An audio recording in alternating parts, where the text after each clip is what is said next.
Good evening, everyone.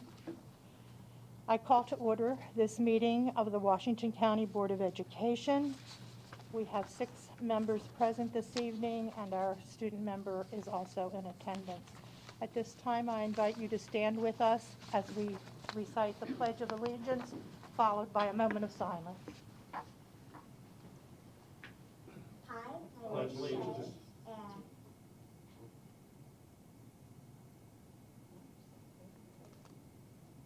I'm a 5th grader at Rocky Woods Elementary, and I'm going to say the pledge.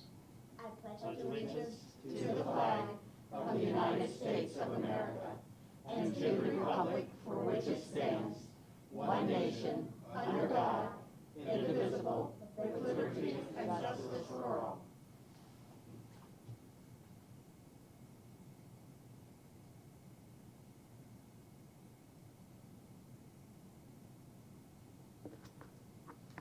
Thank you.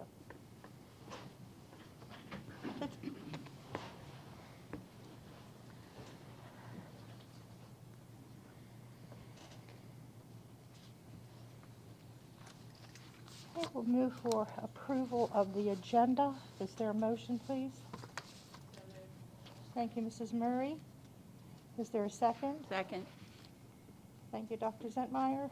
Any discussion of the agenda? Hearing none, we'll move to the vote. All those in favor? We have 6 votes. Student member concurs. Agenda is approved. We'll move for approval of the minutes. Mrs. Williams, I move for the approval of the work session minutes dated Tuesday, October 19th, 2021.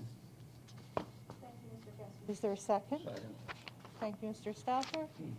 Are there any additions or corrections to the minutes of the work session of October 19th, 2021? Hearing none, all those in favor of approval? We have 6 affirmative votes. Mrs. Williams, I move for my second approval motion tonight will be for the approval of the closed session minutes dated Tuesday, October 19th, 2021. Thank you, Mr. Guest. Is there a second? Second. Thank you, Mrs. Murray. Are there any additions or corrections to the minutes of the closed session of October 19th, 2021? All those in favor of approval? We have 6 affirmative votes. And my final motion is for the approval of the business meeting minutes dated Tuesday, October 19th, 2021. Thank you, Mr. Kessford. Is there a second? Second. Thank you, Mr. Bickford. Any additions or corrections to the minutes of the business meeting of October 19th, 2021? All those in favor? Thank you. So we have 5 affirmative, 1 abstention. Mrs. Murray is the abstention. Student member concurs, the majority. So we have approval of all 3 sets of minutes.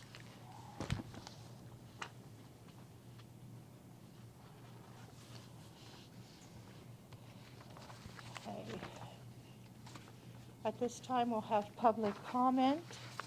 I'd like to read Board Policy KD before we begin. This is Board Policy KD, Roman numeral 3, Policy Statement Procedures, Section A, Procedures at Business Meetings.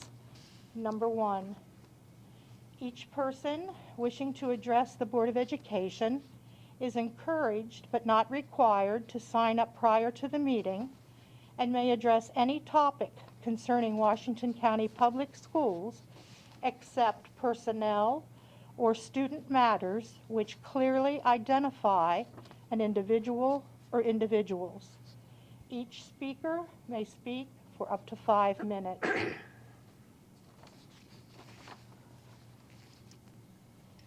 This time I'd like to call the first person I have on the sign-up list, and that is Joanna Hart.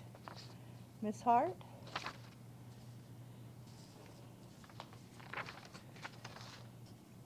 Do you want me to hand these one out? Do you have like a shirt?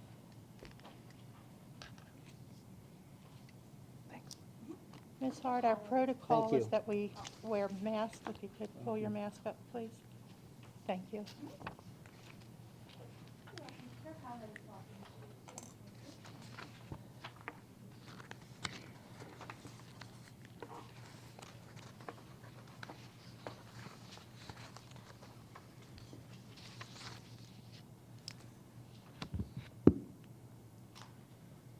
Pull your mask up, please. Thank you.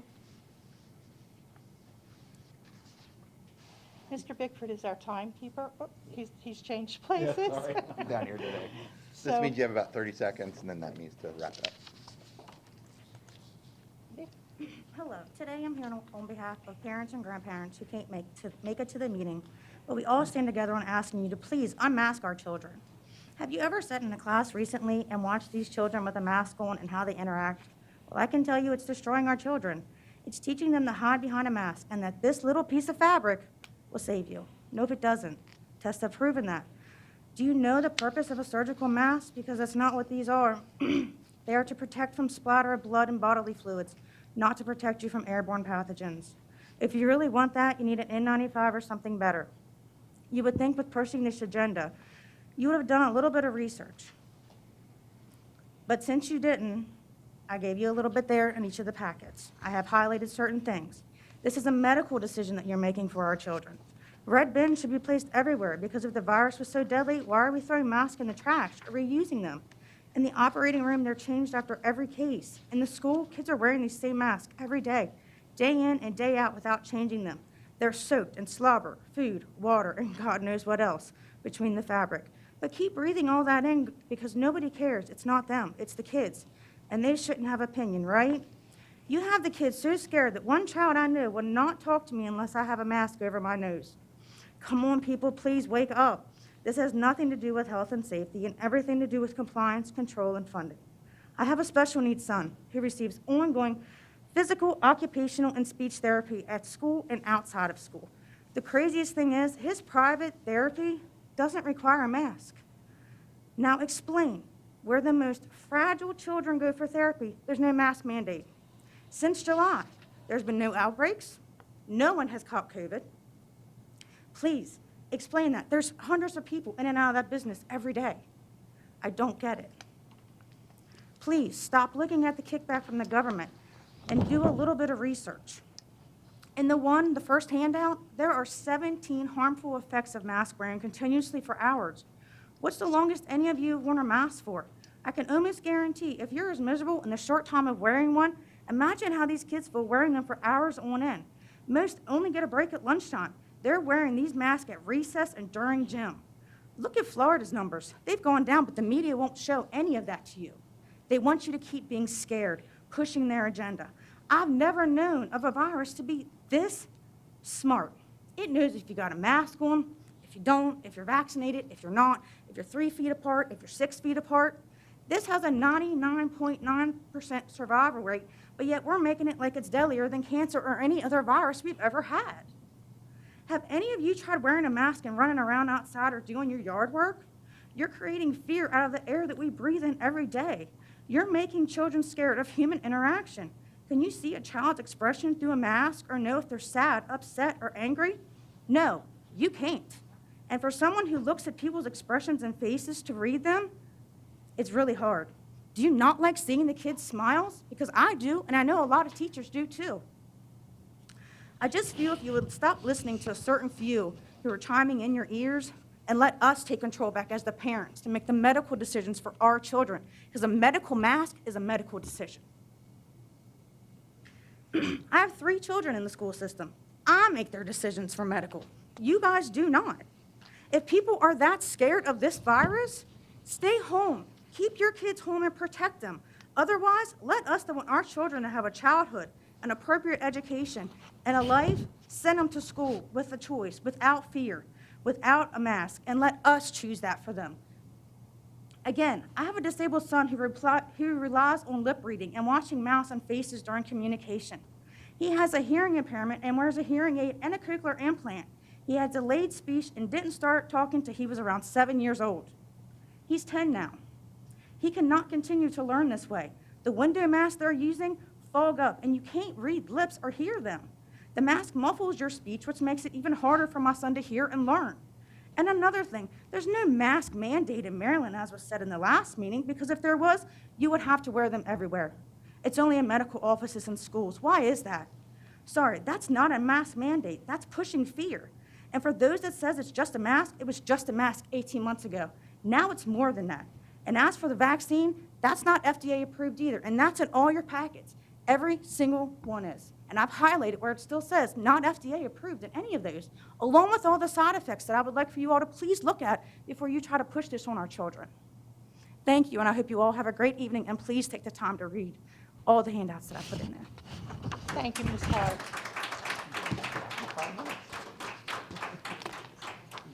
Next person I have on the list is Chris Detrow.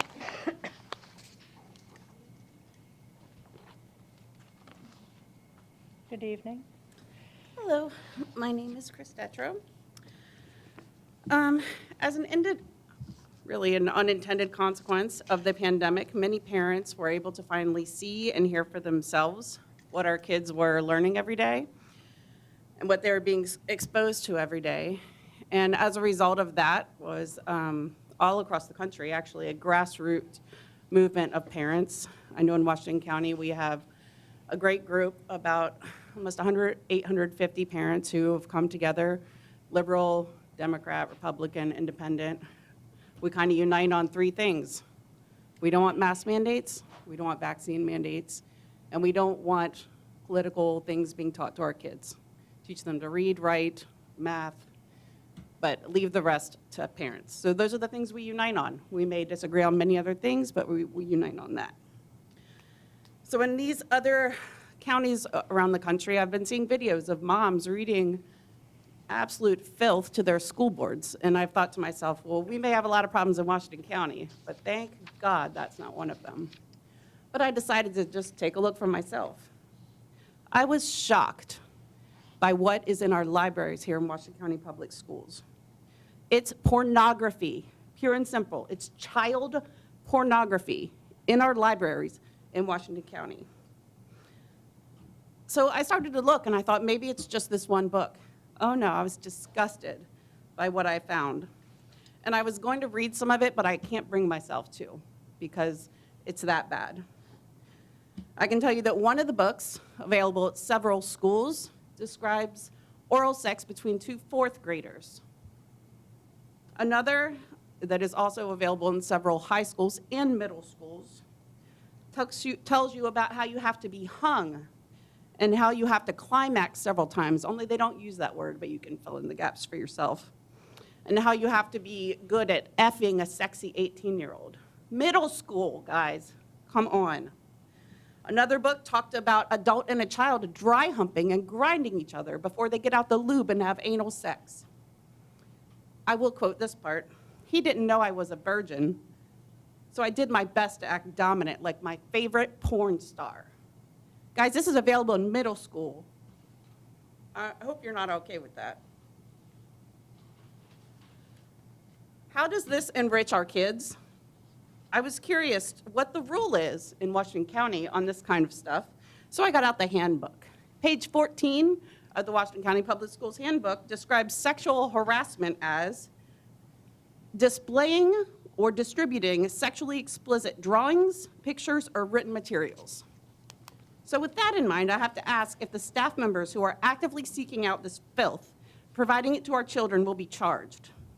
If an adult was to walk up to my child on the playground, at the mall, at their place of work, and say these exact same things that are in these books, the police would be called, and they should be called. But if it's happening in Washington County Public Schools, it's fine and considered educational. Our tax money is paying for it. We're not okay with that. So I really hope I get a response from each board member as to what your position is on these books. We, just a couple parents, in a couple days, got an Excel spreadsheet with over 50 books that are objectionable, that are in Washington County Public Schools. We've showed you what schools they're in. There's no reason why we should have to be the ones to do that. Now, I don't blame the board. You guys can't know everything. Nobody can know everything. But in Washington County Public Schools, it is someone's job to bring this material into the schools. That is who is responsible, and we want to know who that is, and we want something done about it. Those people need to be held responsible. And I know as a mom, and many of us dads, we have not been paying attention, and that's on us. This stuff has been in our schools for a long time. We're paying attention now. We didn't know before, we know now. You guys all know now too. So we'd like to know what is going to happen. Thank you.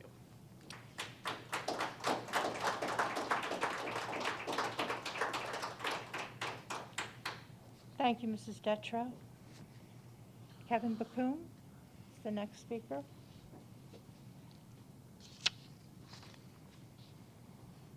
Good evening. Good evening. Good evening, President Williams, Vice President Stauffer, members of the board, Dr. Michael. My name is Kevin Bacum, and I'm a senior at North Hagerstown High School, and I'm currently serving as student member of the Board of Education for the Maryland State Board of Education, where I have near full voting rights. I'm here to speak in favor of the addition of student member partial voting rights as a legislative priority for the Washington County Board of Education legislative agenda. What I'm requesting is not full voting rights like what I have on the State Board of Education, but partial voting rights with responsible and reasonable restrictions. The student member would not vote on hearings on appeals of special education placements, specified hearings related to the superintendent and suspension and expulsion, personnel matters, appointment, salary, and evaluation of the county superintendent, collective bargaining decisions, capital and operating budgets, school closings, openings, and boundaries. Some questions have been raised on why the student member should be the only stakeholder with a vote. I would remind the board to consider that other stakeholders within education, ESPs, teachers, administrators, parents, business owners, can vote at the polls for their elected officials to represent them. However, students cannot vote for our elected officials, even though they are the most important stakeholder. Who the education system, as you as a board govern, is for the students. The voice of students in education has been underrepresented since antiquity. By having a student member elected by their peers to sit on the Board of Education with a vote, and most importantly, the student viewpoint to implement that vote, it aids in the effectiveness of the Board of Education in its decision-making. I would also like to remind the board that there is strong legislative support for student board members, with the first full voting student member being in Anne Arundel County on the Board of Education. This legislation for the first full voting student member was introduced in the 1975 General Assembly session by a joint coalition of Republican and Democratic delegates and state senators. It is not a coincidence that the states and counties with the best education systems have active and passionate student board members at the forefront. Due to the one-year terms of student members, they are reactive to changes in education. Student members have to be accountable. We, as voting student members, fill out financial disclosure forms. We look for conflicts of interest, and just like any other board member. And we can be charged by the Maryland State Board of Education for crimes, and then we can be removed by the governor, same as other board members. I conclude by saying voting to support student member voting rights, especially when they're partial with so many restrictions, is common sense. We say students are the most important stakeholder, that students come first, but when we do not give them a vote through a vote at the table, how can we say that students truly do come first? I implore the board to add a student member with partial voting rights as a legislative priority, or vote publicly to symbolically support legislation for a partial voting student member. Additionally, I would like to personally thank the board for its support when I was Washington County student member. And finally, I want to give a final thank you for your time and consideration of this request. Thank you. Thank you. Thank you, Mr. Bacum. Sharada Vista is our next speaker. Good evening.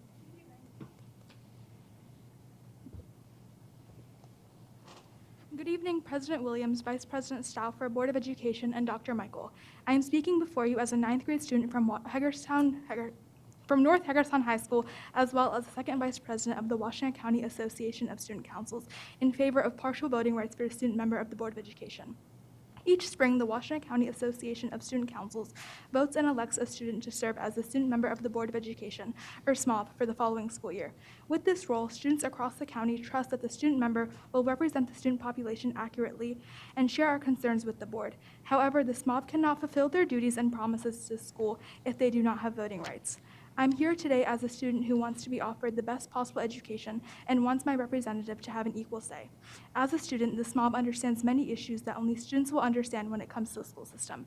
However, their words have no power when they have no say in policy that gets passed the Board of Education. Across Maryland, 8 counties, as well as the State Board of Education, grant SMOBs at least partial voting rights. These counties give students power in their daily education, something that should be given to every county in Maryland. Throughout Western Maryland, SMOBs suffer from the same issue. They aren't being represented.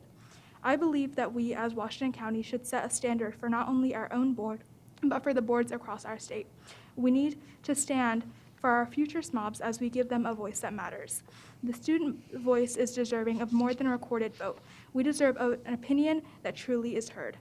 Working with our past student member closely for over a year, I can tell you that the position of student member of the Board of Education is very important to him and many other students. Seeing the time and effort our SMOBs continuously put into this position, it is clear that it is not a position that our SMOBs take lightly.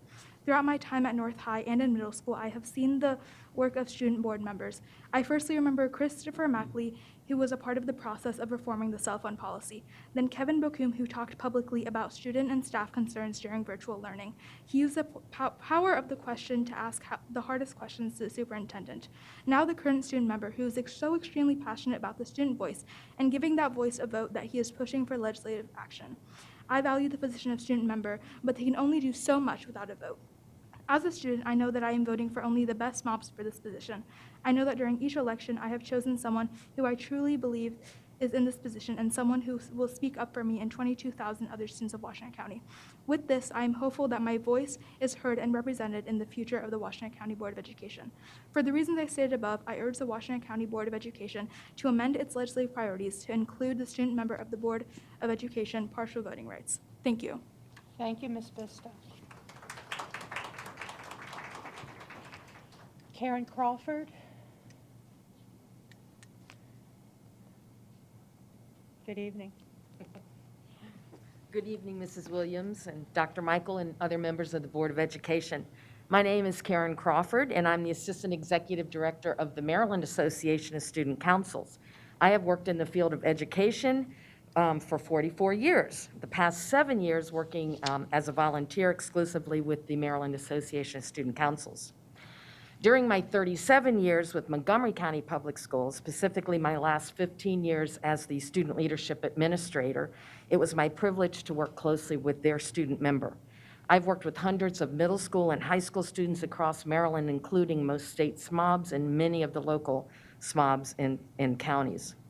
In fact, I was here before you in November 2010 when Stephen Wang was a student member and they were trying to get the position written in law. These young men and women who served as student members, particularly when trained in leadership, have consistently and really impressively represented their peers, articulated the student perspective, and enriched the important work of boards of education. I truly have been impressed by and inspired by the quality of these students. I come before you this evening to fully support adding the Washington County Student Representative as a position written in law with a partial vote. I understand that it requires a bill passed by the Washington County delegates and senators, but realize that the full support of the Board of Education wields a great influence.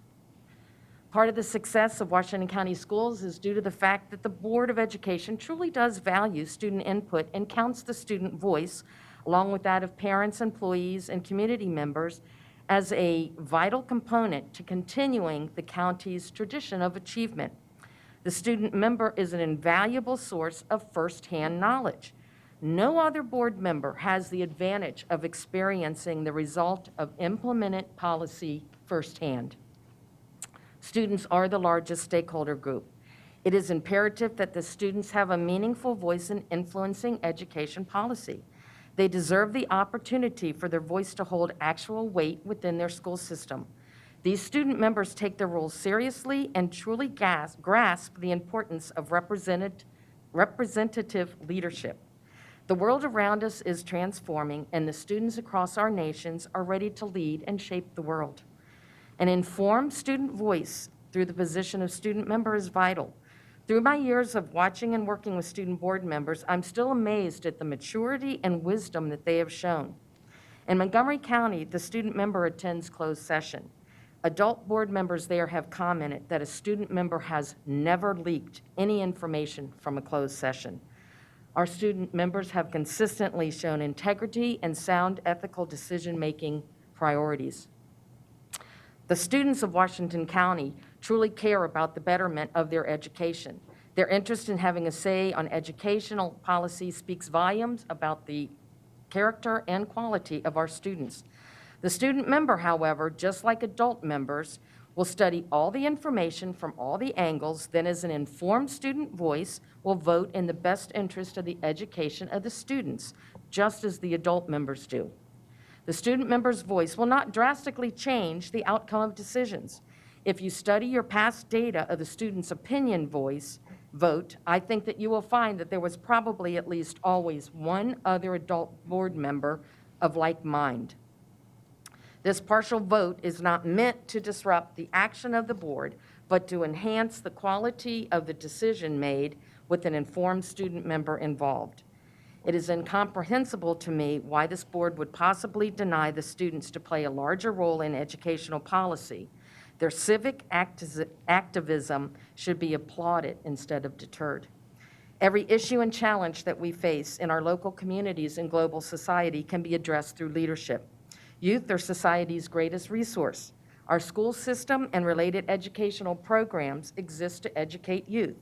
If we are to optimally achieve our educational objectives, we must provide our clients, the students, with a meaningful voice.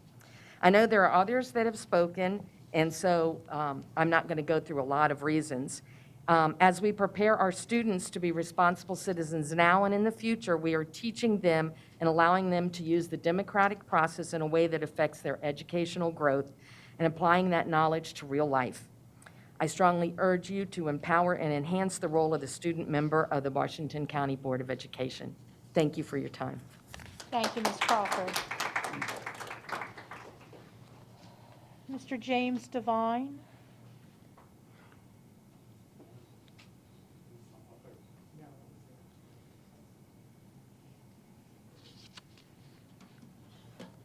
Good evening.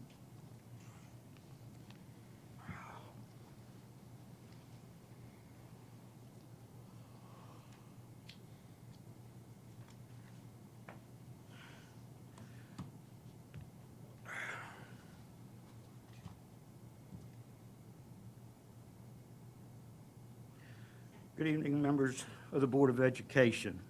Nothing's better than having an educational discussion in plain and open view and having access to elected officials and having accountability.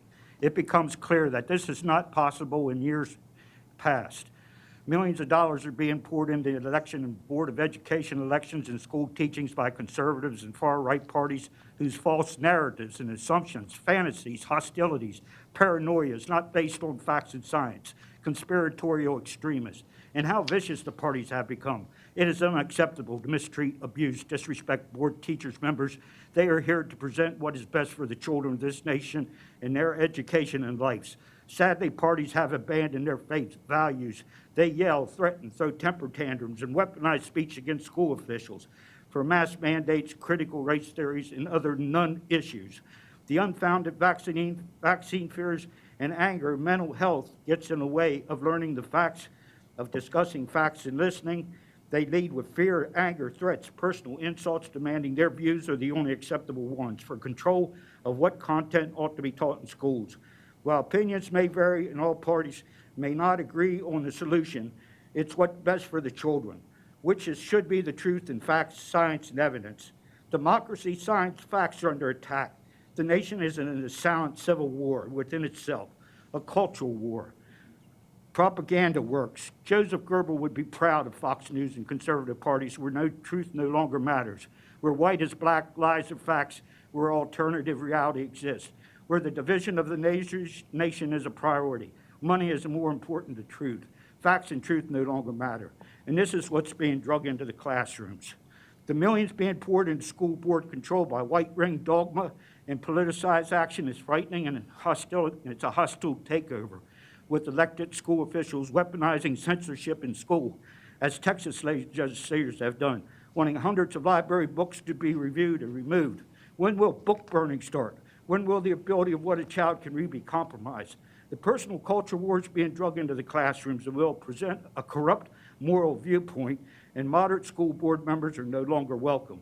And they tend to reject mask mandates, the vaccines, the right not to wear a mask, the right to give you the virus, the right to kill you, the right to have no empathy or care for others.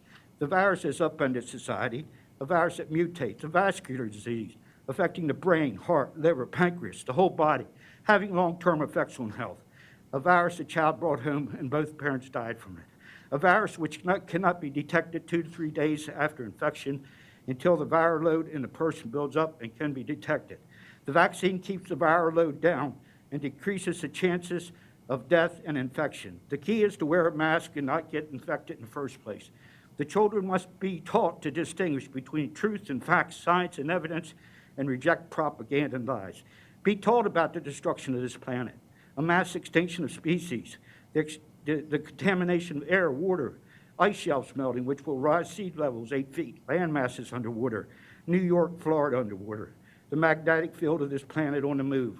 Taught the evolution of humans and life on this planet in 4 billion years of evolution. It is the duty of educators to teach children the truth in science, facts, evidence, not propaganda. It is up to the children to choose the fate of their world by the actions and their deeds. Now to another subject matter. Mr. Michaels, you and I spoke briefly before a county commissioner meeting about school cameras. And your view on it was the cameras were a money-making machine.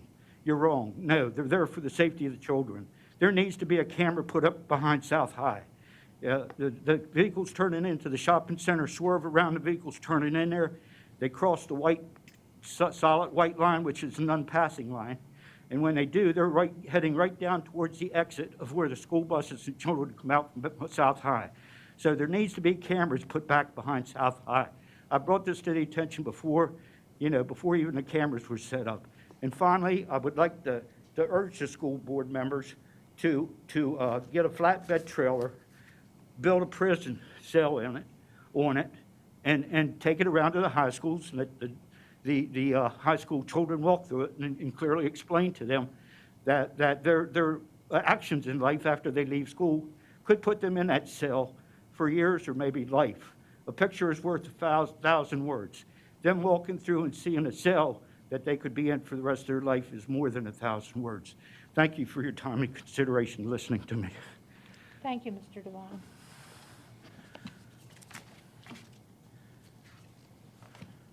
Oh, I also have a paper here that shows Thank you. how the virus is spread. Ms. Alexandra Smith is our next speaker.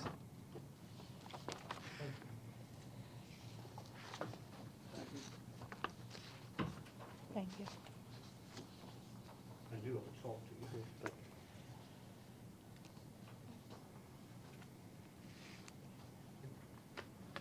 Good evening.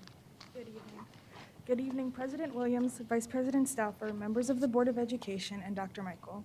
I'm speaking to you today as a junior from North Hagerstown High School who is currently running for a high school at-large position on the Washington County Association of Student Council's Board of Student Leaders in favor of partial voting rights for the student member.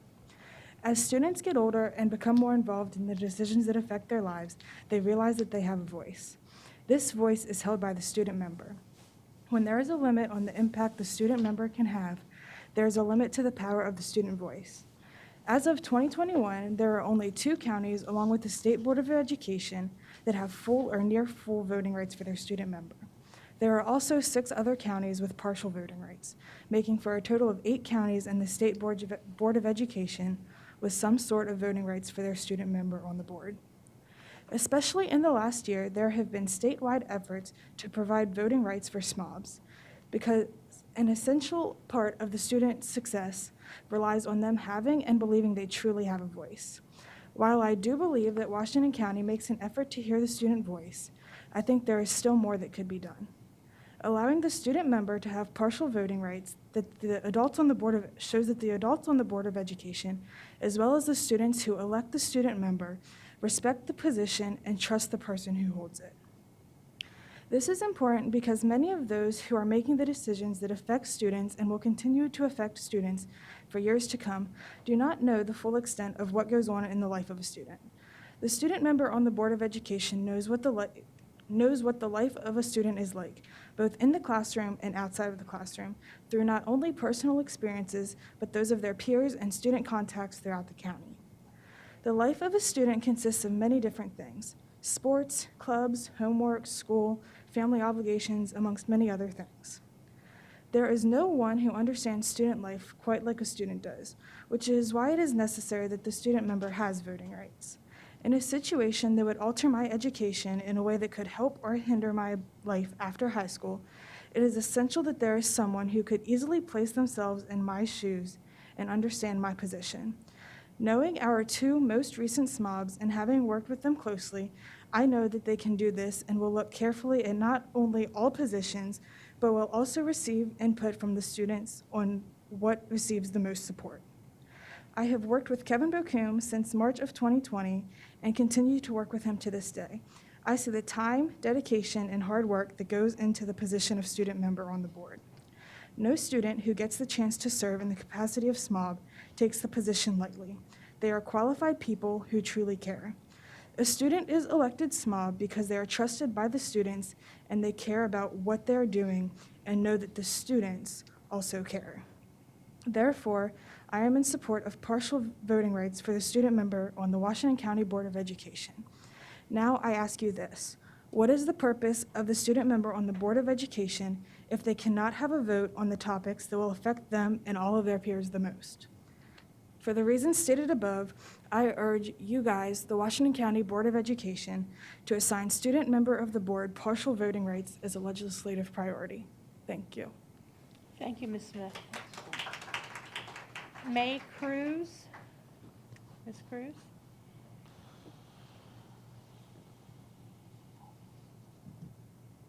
Good evening.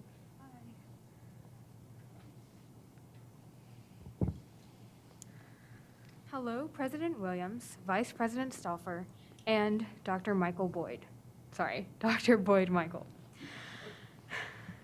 My name is May.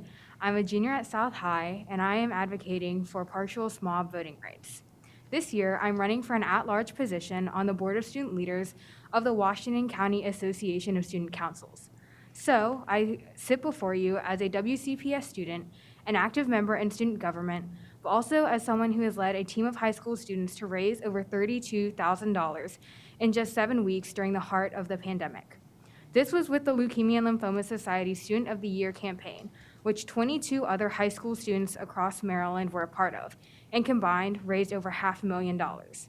Now, this isn't meant to show off, but to highlight just how impactful students can be when you give them a reason for advocacy. Speaking of reasons for advocacy, as is obvious, COVID has taken a hit on all activities, whether it be sports, clubs, or any extracurricular participation in general, but especially SGA. Students are trying to figure out their new normal, but with that, we have had so much less involvement at the county level. However, giving partial voting rights to SMOBs would increase student participation not only in schools, but also at the county level, because they know that they will have a direct impact on the policies that you, the board, will make, and in turn, more students involved using their voice, which should ultimately be the goal of WCPS. Going back to the topic of returning to normal, I know a lot of people this year are struggling with keeping up with assignments or just adjusting to in-person school in general. The entire how do we get back to non-COVID times conversation is difficult all in all, but having a student weigh in on those policies would significantly benefit the WCPS student body.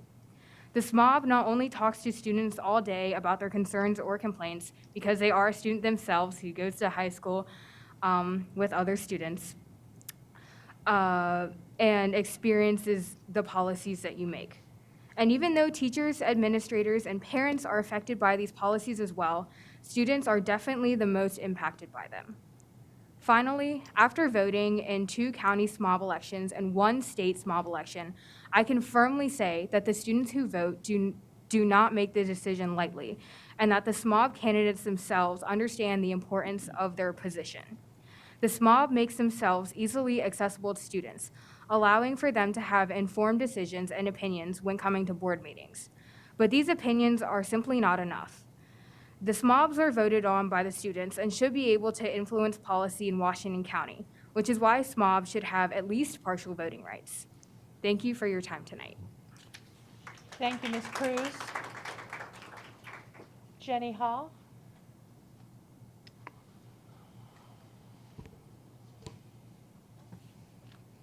Good evening. Good evening. Good evening, President Williams, Vice President Stauffer, and the Board of Education members. My name is Jenny Ha, and I'm speaking before you today as a senior from South Hagerstown High School, as the acting president of the South High Student Council, as well as the acting president of the Washington County Association of Student Councils, in favor of partial voting rights for the student member of the Board of Education, who I will now refer to as the SMOB. Washington County prides itself on building a community that inspires curiosity, creativity, and achievement. Yet, students are being denied the very thing that allows us to take the reins on our education and prosper, a voice that counts. Having been a part of WCPS for 13 years now, I have seen the numerous culture shifts the student body has undergone.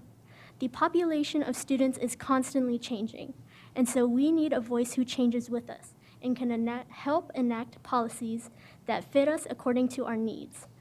Allowing the SMOB partial voting rights does exactly that. With the SMOB having a counted vote on the Code of Conduct, curriculum materials, and most importantly, Board of Education policy, it allows us students to have at least some role in setting our educational priorities, as well as giving us a meaningful way to contribute to our own education. With more than 22,000 students in WCPS, shouldn't the vote of the SMOB, the only student representation on the board, at least count for something? In addition, by giving the SMOB partial voting rights, it is a way for WCPS to progress forward alongside our fellow Maryland counties. In this state, there are already 8 boards, as well as a state board, that have student members with at least partial voting rights. They are an example that giving SMOB voting rights works. We do not need to be afraid of change, as the student members of other boards are excelling in their positions and with a counted vote. In our own county, I have witnessed the numerous achievements of our SMOBs through my involvement with SGA. I've witnessed Chris Mackley's work on mental health services. I've lived through Kevin Bokum's work on art funding, literary diversification, as well as his amazing assistance during the stressful time of COVID return to learn, and even through the short term of Tanish Gupta, who in his small time as SMOB has already worked with central staff to get stall locks on bathrooms, something that had never been repaired for 5 years. All of these amazing accomplishments, and that is without a counted vote. Imagine the progress we could have if our SMOB was given a vote that actually holds meaning. If the SMOB is given a counted vote, then the SMOB can further the desires of the students and help ensure that the board is helping the most students possible. After running a democratic vote within many student councils, it was unanimous that the student members should receive voting rights. North Hagerstown High School had a vote of 42 yeas and 0 nays. South High voted for 24 yeas and 0 nays. And Williamsport High School voted 23 yeas and 0 nays. And the Washington County Association of Student Councils gave their support with 7 votes in favor of partial SMOB voting rights. I would actually like to distribute these documents of these votes to the Board of Education. For many of these students, this was their first time participating in the democratic process and their government. This is because they feel as though their voice matters, and this was the first opportunity for them to execute this right. If the SMOB is given partial voting rights, then this makes students more inclined to involve themselves in civic education, a subject that the school curriculum teaches and ultimately wants students to do. In Howard County, middle and high school students vote with mock ballots for their student members. This sets up students in Howard County early for success, getting them in the habit of voting in their elections and caring about local politics. Student members are a huge deal in other counties because of this, that students vote for them and that this vote directly translates into a real vote on the Board of Education. What message does it send to students if they can only vote for a voice? Ultimately, the Board of Education is for the students. All of these policies are for the students and the staff that teach them. In order to continue with the vision of the students, I urge the Washington County Board of Education to assign student member of the board partial voting rights as a legislative priority. Thank you.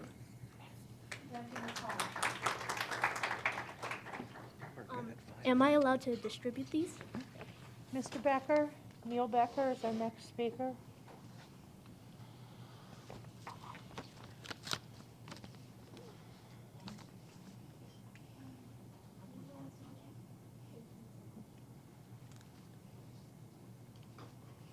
Good evening. Good evening. Don't start my time yet, Mr. Bickford. To all the students here today, it's awesome.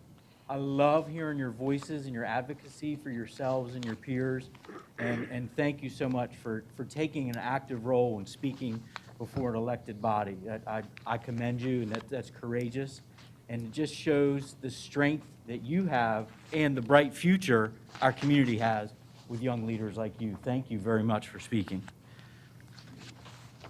Good evening, President Williams, board members, Dr. Michael, and staff.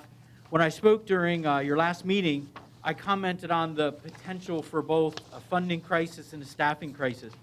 Tonight, I reiterate that the Board of Education and the Board of County Commissioners must find common ground to address both crises. You know that, you're here, you live it every day, and how we can work and build the bridge so that together we can find solutions. I don't have that answer, but I'm making that call again today. With businesses throughout our region offering benefited positions with starting salaries from $17 to $26 per hour, along with bonuses of $1,500, $3,000, even $5,000 sign-on bonuses, Washington County Public Schools will find itself unable to compete through no fault of your own. It comes from the funding pot. And as we look at this, remember, we're paying teachers who cover classes on planning time and do absorption classes. After taxes, that's less than minimum wage and not even enough to cover the cost of a value meal at a fast food restaurant. Not to steal the thunder of our presenters who will be here later in the agenda, but we cannot ignore the turnover data.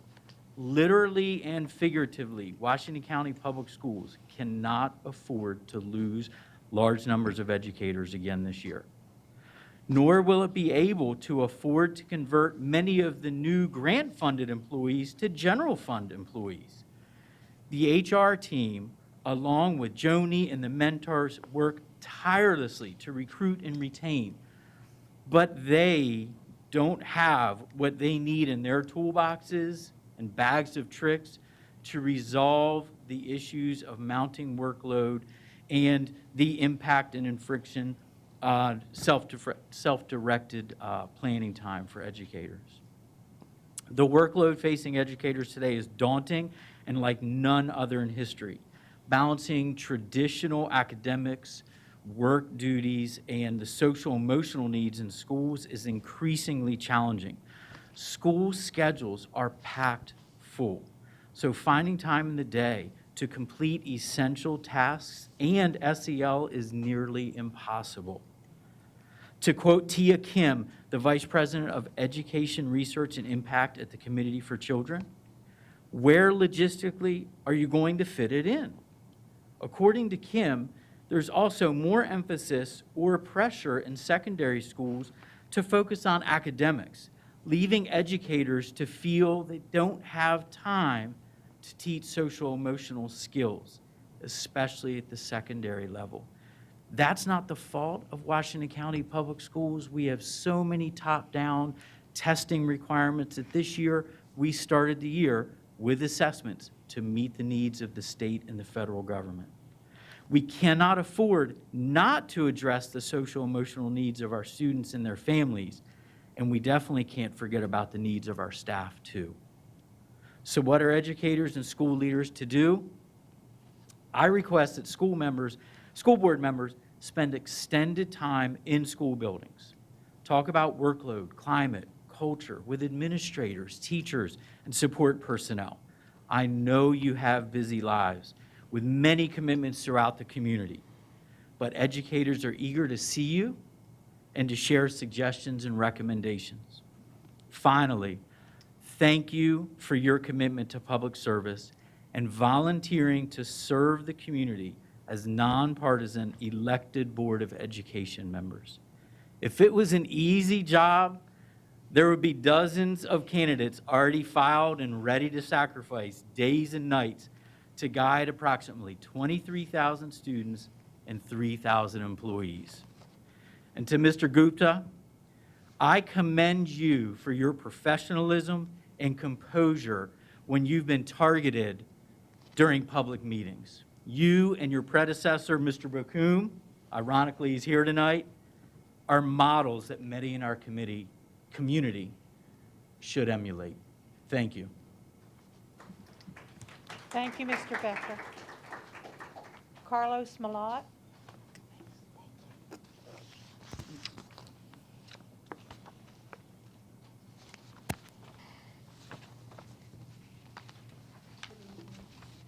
Good evening. I'm smiling under my mask. Good to see all of you. Good evening, President Williams, Vice President Stauffer, Dr. Michael, Student Member Gupta, members of the board. First and foremost, thank you, Mr. Gupta and Mr. Bokum, for your presence and your voices, as well as your peers. Thank you so much. My name is Carlos Malott, and I'm the Unicef Director for the Washington County Teachers Association.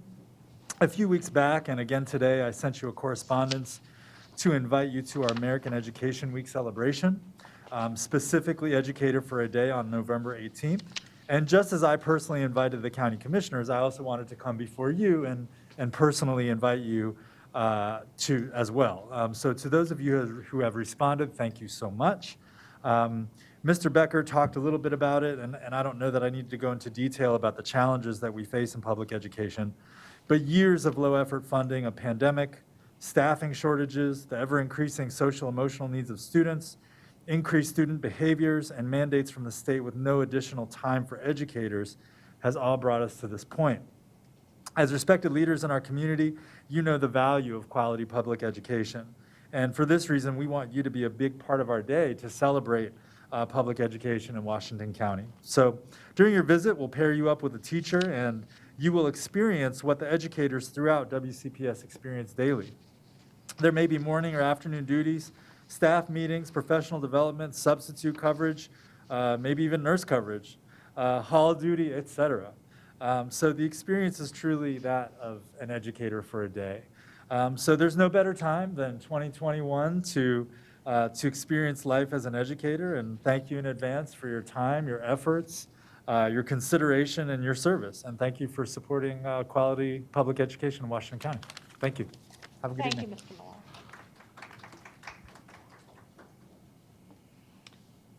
Okay, that's our list of speakers who signed up in advance. Is there anyone else who wishes to come forward and speak?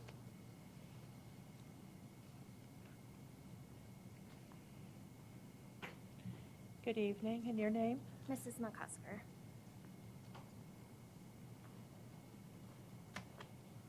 Mr. Evans, I want to say thank you. Thank you for asking questions that need to be asked and for trying to bring back common sense in our decision-making.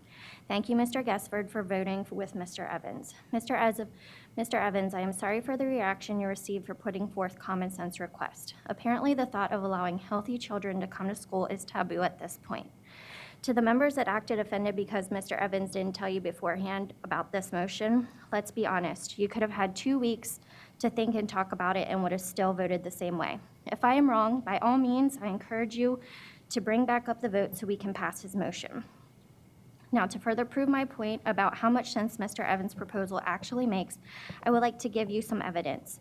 I have wrote a letter to the Maryland Health Secretary asking if there are any quarantine orders in place. He wrote me back and said there are no quarantine orders in place for the entire state of Maryland, but the health department in our area is able to set up quarantine guidelines by law. So I wrote Mr. Stoner, who is the person in charge of setting up said guidelines. I asked for proof of how he was able to do this. He sent me this. If you take a look and if you take the time to read it, you will see quarantines are used for carriers of an infectious agent. I completely agree with this assessment. I do not feel anyone on either side disagrees with this. However, the definition of a carrier of an infectious agent actually means the individual has said infectious agent. It does not say they are able to quarantine healthy people simply because they have been exposed to the infectious agent. To put it simply, quarantines are allowed for COVID-positive patients, but I'm not seeing where they have the authority to keep healthy children home, even if they have been around someone who has tested positive for COVID. Now, I've also done a lot of digging to back up why I feel quarantines are only hurting our children and their education. I wanted to be able to bring forth actual facts and statistics to show you that very little number of quarantines actually turn into positive cases. Unfortunately, I asked the Washington County Public Schools for this info. I was informed they do not have it due to not having the resources to invest the amount of time it would take to be needed to figure this out. So then I asked the Washington County Health Department. I was told they would have this information to me by October 15th. By October 26th, I had written 4 more emails asking when this information would be provided to me with no reply. I then wrote another FOIA request for the same thing. I was quickly given the answer of isolation 1,100 students versus quarantine of about 2,000 students. But they were also unable to answer the most important question. How many of our students are we quarantining that are actually becoming COVID positive? No one knows because no one even tracks this part of their multi-layered strategy. How do you know if a strategy is working if you don't even track it? I do suspect that Dr. Michaels is close with his assumption of 95% or about 1,900 of the quarantine students are actually healthy and never develop COVID. So my question is why? Why are we doing this to healthy students? Healthy students are the vast majority being sent home. Until you can prove with actual data supporting the reason for quarantining healthy children, this needs to be stopped immediately, which is exactly what Mr. Evans was asking for. Given that I just provided you with evidence he is right, considering there's no evidence to support he is wrong, I would encourage you to bring the vote back up and do what makes the most sense and is best for our children and their education. Now onto the phrase I hear thrown around all the time about getting back to normal. You are the people standing in the way of this. We are asking for our children to be able to get back to normal and are being told no at every turn with very little evidence to support your reason. This multi-layered strategy is a joke. The fact that we need a multi-layered strategy yet still have high rates of infection should tell you the strategies aren't working. If quarantine isn't actually working and masks aren't making much of a difference, why are we still following this? Statistics on both of these seem to be non-existent conveniently enough. I have been reading through the studies and articles that were sent to me that was supposed to support the reason for this child abuse. Want to know what I'm seeing? A whole lot of masks may work, quarantine may work, may. That means it might work and it might not. You want to know what statistics we actually do have? COVID isn't affecting our children. Thank God we have not lost any children in our area due to COVID, and I pray we never do. But statistically speaking, our children are safe from this virus. What we do have is a teachers union that is more worried about teachers than students. In what world is it okay to force children to do something in order to make adults feel safe? I have a list of most dangerous jobs. Teachers are 50 out of 50, with the exception of kindergarten teachers who rank at 33. Look around. This pandemic has showed us that every single job is essential. So while everyone else is out there working, most of whom are surrounded by people without masks and not knowing vaccination status, the teachers union is dragging their feet. Do your job. If this is truly to the point of it not being safe for you to do your job, it's time for you to find another job. This has been the reality for people in every single profession, yet for some reason you hold yourself to a higher standard. I am tired of adult fears of this virus driving the way our children have to live and interact. More importantly, the statistics are on our side, not yours. I am asking that you allow parents like myself who are unsatisfied with your way of treating our children a simple way out. Make vouchers for school choice available to us. Thank you, Mrs. McCusker. Is there anyone else who wishes to speak? Yes. Good evening. Good evening, Dr. Michael, President Williams, Vice President Stauffer, and all of the other members of the board.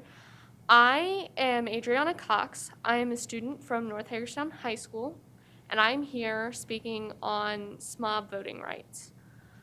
The SMOB, as you can see by Tanish over here, plays an important role. He sits in classes all day, every day. He interacts with a lot of people, even people he doesn't have classes with. He's always somewhere, wherever. Anyways, so the SMOB has a platform to be able to voice how the students feel and see what the students experience in a way that just visiting the schools, like various members of the board do, you can't get the experience of a student. It might be, you just can't get the experience of a student in today's times without being one. There are many policies in which I researched and saw the student member of the board actually voted most of the time with the vote that is like just an opinion vote. But there was always usually at least 2 adults members of the board that agreed with the student member in however the student member felt about a certain issue. And that's probably because it's a major thing. Why would we have a student member that can't vote, and yet we're also advocating for students to have civic responsibility and vote out in the real world? We should start that now, in high school, before our voting actually has consequences on the world. It will have consequences on us as students, but it is a safe scenario in order to start practicing civic responsibility and being able to voice our opinion. And just being able to sit here and voice my opinion tonight is an example of the opportunity that this board gives.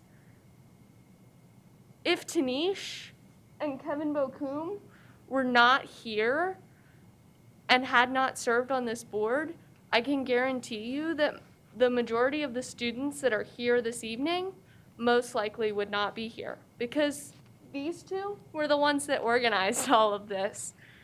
There was a presentation that was, I'm sure, sent somewhere that has different graphics and all of the information about exactly what is defined as what is being requested.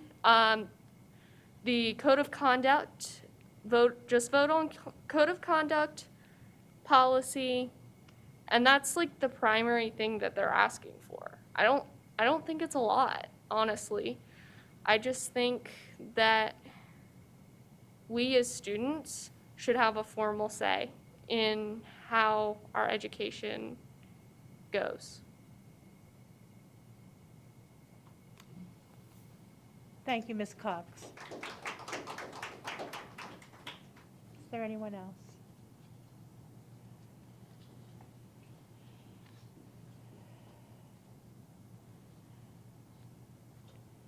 Good evening. Hi there. Your name, please? I'm Robin Jonat. Jonat. Jonah. Thank you. So I had to revamp my notes based on what the rules were that you said at the beginning of the meeting. I wanted to actually address the comments that were made the last time I spoke to the board. You had indicated that there was a mask mandate, and you said that that was a state mandate. I've done a lot of research, and I actually do have that mandate. What it is actually is an emergency action on regulations. It's a regulation. We asked Governor Hogan today if there were any mandates, any state mandates. His answer, no. So I have been told probably in the last 2 weeks about 10 times that this was a state mandate for masks. In the emergency action and regulations, it states that they are adopting the regulations because of an emergency condition that exists. There is no state of emergency. So why are we following these regulations? I also found it very interesting that a lot of our students should not be masked according to this regulation. Those include students with disabilities. Those include students going to speech therapy. Those include the speech therapist. Those include teachers who are teaching anybody that is deaf and hard of hearing. They should not be wearing masks. It is in here. It is part of this regulation. I don't think many people in the school system have read the regulation, because what I have been told is not what is in here.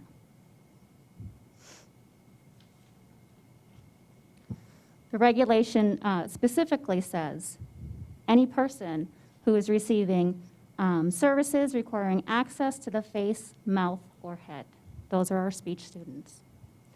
And also indicates any person who is hearing impaired, as I referenced, when the ability to see the mouth is essential.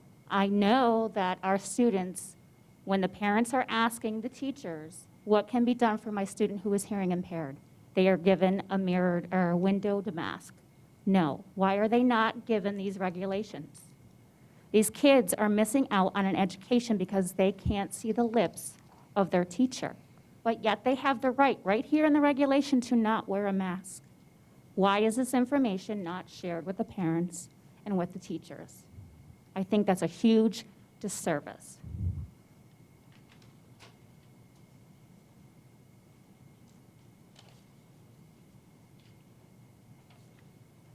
Just want to make sure I have not skipped any of my points.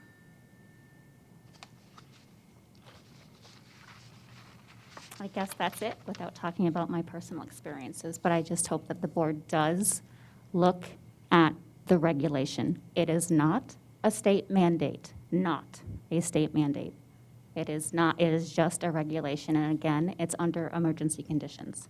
So you guys have the power to stand up and say no. Other states are doing it, other schools are doing it. You guys can do that for us, and you guys can do that for the students. And I would hope that you send this regulation out to every parent in the languages that they can understand, because we do have a high population of Spanish-speaking students, and that these rights are explained to them, because I don't think that has happened. Thank you. Jonah? Is there anyone else?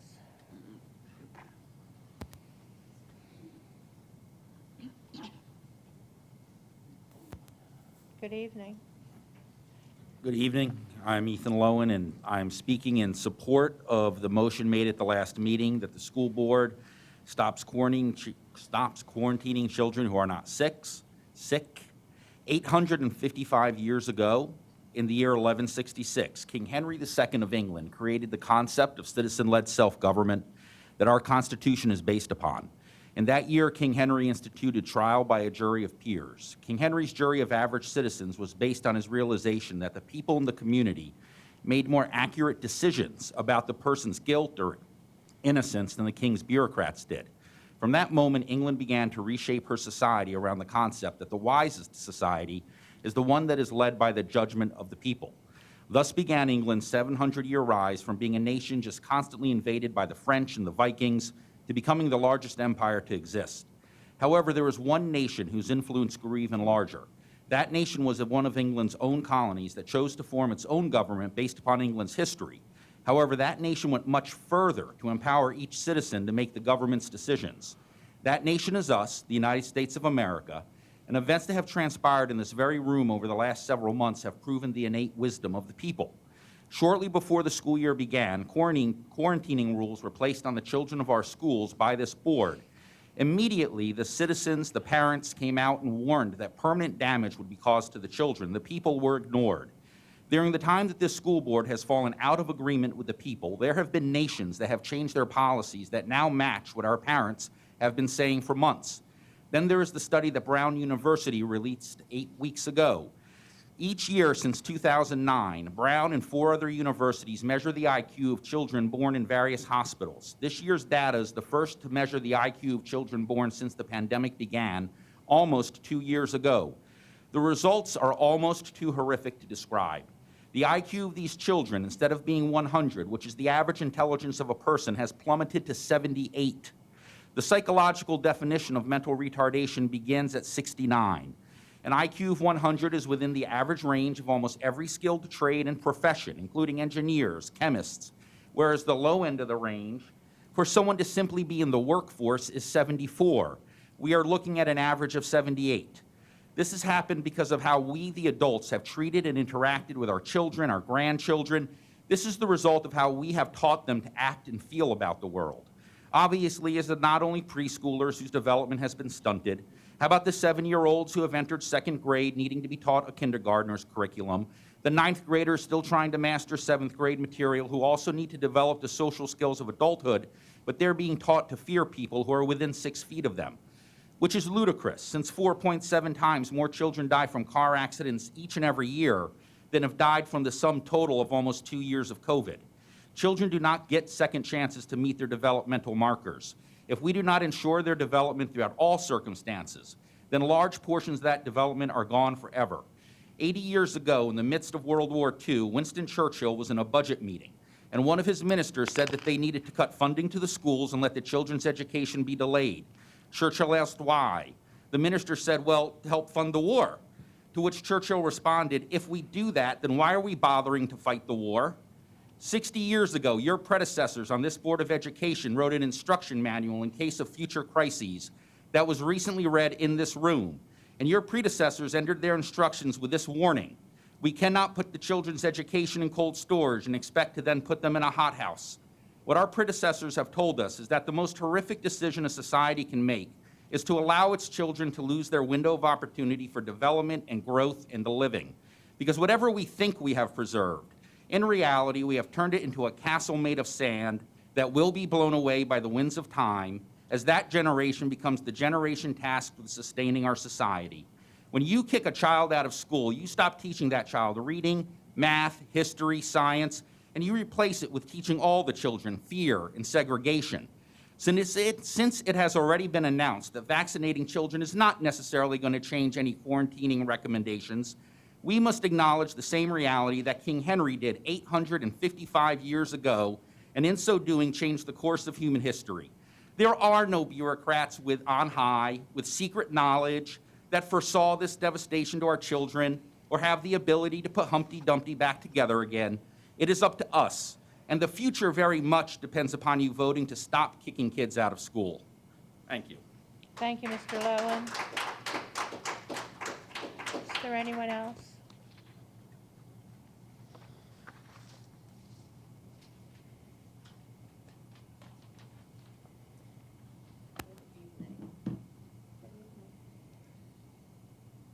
Mask on, even though I've gotten over COVID. Okay. I have been considering, sorry, my name is Diane Glaze. I'm a resident of Washington County.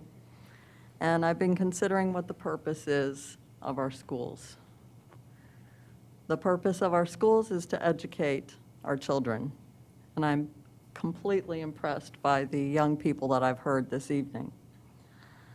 40 years ago, I was extremely concerned about the direction that the National Education Association was taking and made the decision at that point to educate my children at home, which I did through high school. I have 3 successful children, successful in their careers.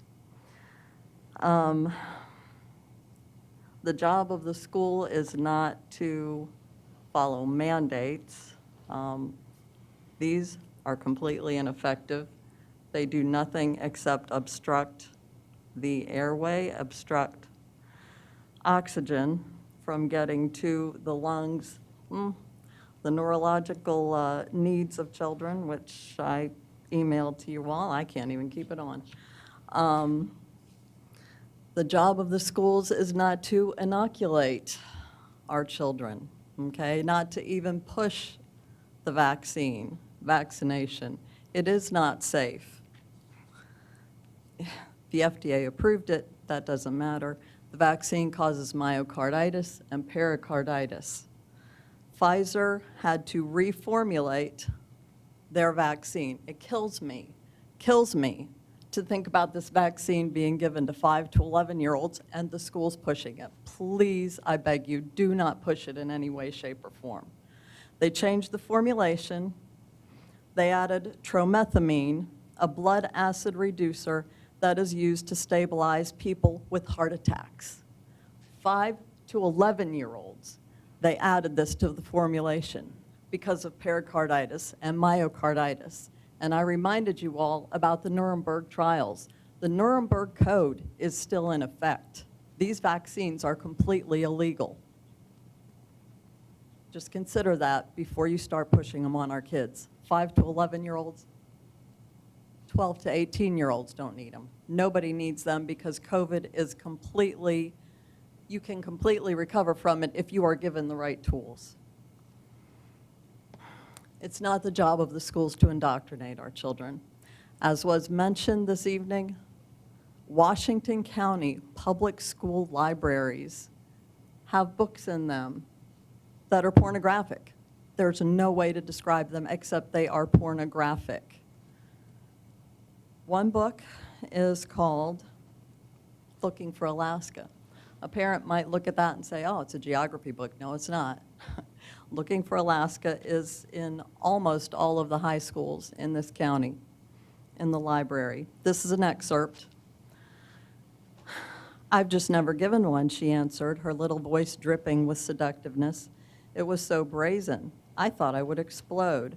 I never thought, from Alaska, hearing that stuff was one thing, but to hear her sweet little Romanian voice go so sexy all of a sudden, no, I said, I never have. Think it would be fun? Do I? Yeah, you don't have to. I think I want to, she said. And we kissed a little, and then with me sitting watching the Brady Bunch, watching Marsha, up to her Brady antics, Laura, and I'm not gonna go on, because the rest of it describes a pornographic scene. Why is this in our schools? Why is it in our libraries? What purpose does it serve to have pornography in our public school libraries that our tax dollars have paid for? I know you all aren't responsible for it. We need to know who's responsible for it, and I would love to have some positive outcomes from these meetings. I would love for the parents to be able to look at the books and make recommendations. I don't want my tax dollars paying for this. In the Smithsburg Library, there is a book called Sex, a book for teens, an uncensored guide to your body, sex, and safety. And on the cover is a drawing of a bull and a cow. And you can just imagine what they're doing. It's inappropriate. I would ask, please include parents in book decisions. Please look at what is in the public school libraries, what is available to our children. They deserve better. Thank you. Thank you, Mrs. Gray.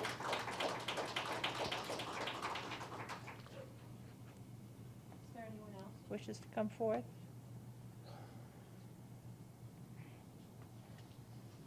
Thank you.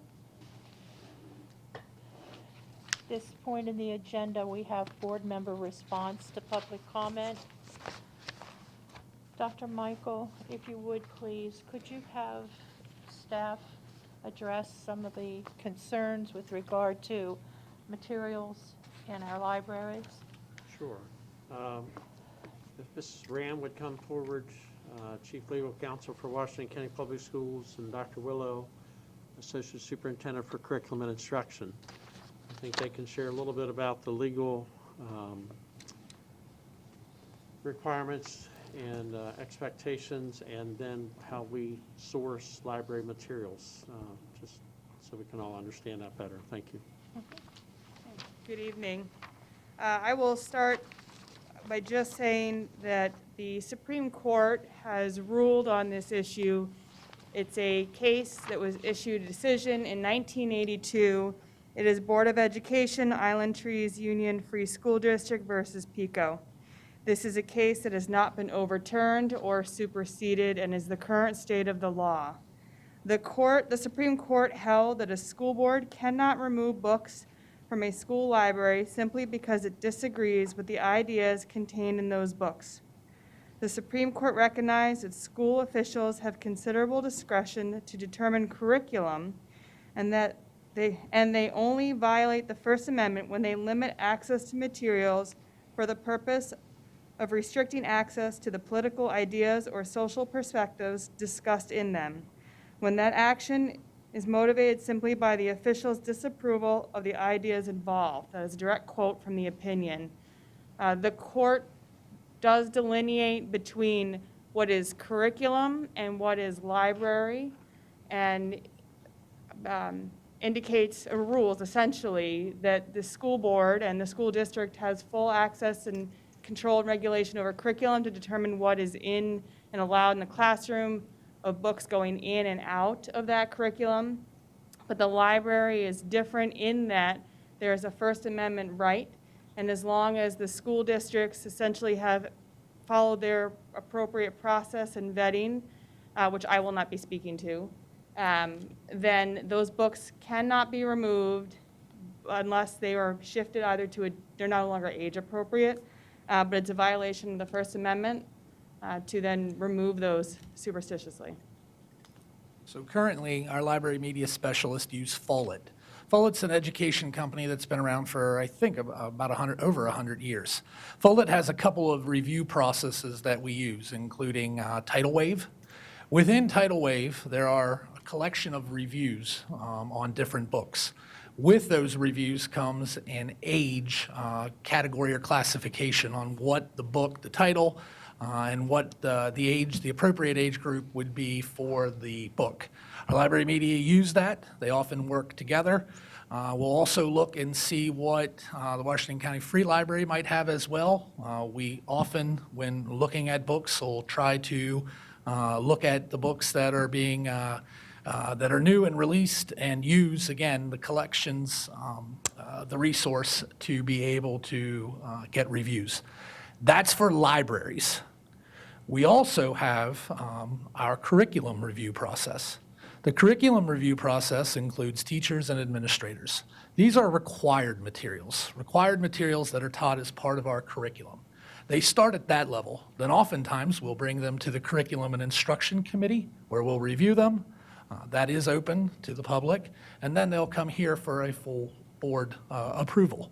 That happens when we select a new resource, but it also happens when we renew existing resources. We also have policy KEC that I would like to just mention. Policy KEC outlines when there's something objectionable in our curriculum. There is a form that a parent, a community member could complete. Again, these are for curriculum resources, and there is a review process outlined in policy KEC. Again, I just want to reiterate the difference between school library materials. I'm not aware of any school library materials that are being mandated or students are forced to read. That is always up to student choice. I'm also not aware of any books that are not in the appropriate age category, but we certainly would review any list to determine that they have been placed appropriately. So books that we're using for curriculum, in other words, the whole class would be reading a set of books. We've purchased 25 of those books. That would be the assigned reading for the class, would be considered curriculum. That would be considered curriculum, yes. And they would be subject to board approval and would be subject to, if a parent objective to that material, they could fill out the form. Absolutely. To have it reviewed, and/or even if it was reviewed and upheld, they could ask for an alternative assignment, I think is also part of that policy. Correct. The first part of that actual policy outlines the parent may request an alternative assignment. So that is correct, Dr. Michael. Thank you. Any other questions? I appreciate people speaking tonight. There's any number of things that I have concerns about as well. But I think, we're always trying to abide by the law and follow the law. And what one person finds objectionable, not everybody does. And we're just trying to reach that balance as a public school system. So, thank you. Mr. Gessert? Yes, Mrs. Williamson, I want to say thank you to everyone who showed up tonight. One thing that I said as a board member, when we have a guest speaker and they're requesting us to give a response, we typically don't respond back at the open meeting, but it would be appreciative if you would provide us with a list of your questions, give us your name and a telephone number or an email, so that I can take the time to email you back with the answers that you're asking for. I'm happy to do that, and I would share that with anybody, but it just would be nice if we had your list of questions that we can take and follow up furthermore after the meeting, and maybe have some time that we can have a conversation over the phone about that. So as a board member, and I think all of us as board members don't mind having conversations, but when people come here and say, give us an answer, we really don't know you, and we would like to spend some time with you, but sometimes you disappear after the meeting's over, and it'd be nice if we could do a follow-up. So please help us out by giving us any questions, or especially me, with information of how I can contact you. And I will say I have to leave. I'm doing a class, and I'm having to leave a little early for the next 5 weeks. So if you see me get up and leave, please don't think I'm storming out for any reason. I'm not leaving on bad note. It just had to be somewhere at 8 o'clock on Tuesday nights for the next 5 or 6 weeks. So thank you all for coming out tonight, and I appreciate your input. Thank you, Mr. Gessler. Is there anyone else? Mr. Bickford? I just, we get an update every week on state policies, and I just wanted to call attention. It's probably out in the public, maybe many of you know. I know our student board member certainly knows. The State Board of Education announced that at its December meeting, the panel should make a reasoned decision and approach as how we should go forward at its next meeting in December, when there will be more clarity about vaccination rates and time to get input from the public. So my understanding of that is they are going to, even though the mask mandate is in effect until February, they're going to review it in December. So again, if you have comments for the State Board of Education, know that they will be voting, possibly taking action in December. Is that fair to say, Kevin? Okay. Thank you. I just wanted to bring that up. Thank you, Mr. Bickford. Anyone else? Mr. Gupta? I wanted to thank all the students who came out and spoke in favor of student member partial voting rights. I want to request this board to make a motion to add it to our legislative priorities, or if not that, at least to codify the student member, as right now the student member is not even in state law and only exists on county law. Thank you. Thank you, Mr. Gupta. Thank you to all who came out this evening, to all those who came forward to speak. We appreciate having your input. So we'll move ahead now with old business. Our first item of old business is the consideration of the second reading of proposed changes to policy JHG, student athletes, preseason practice heat acclimation guidelines.